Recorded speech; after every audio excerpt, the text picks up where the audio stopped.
18 పడిమెట్ల పైకెక్కి గుడికేగు భక్తులకు ఎదురొచ్చే బంగారు స్వామి ఇరుముడులు స్పృశించి శుభమనుచు దీవించి జన బృందముల చేరే జగమేలు స్వామి తన భక్తులనరిల్చు తప్పులకు తడబడి ఒక పక్క ఒరిగెన ఓంకారమూర్తి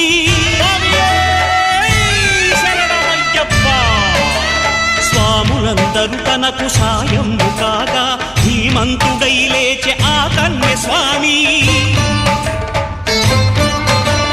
పట్టబంధము వీడి భక్తతతికై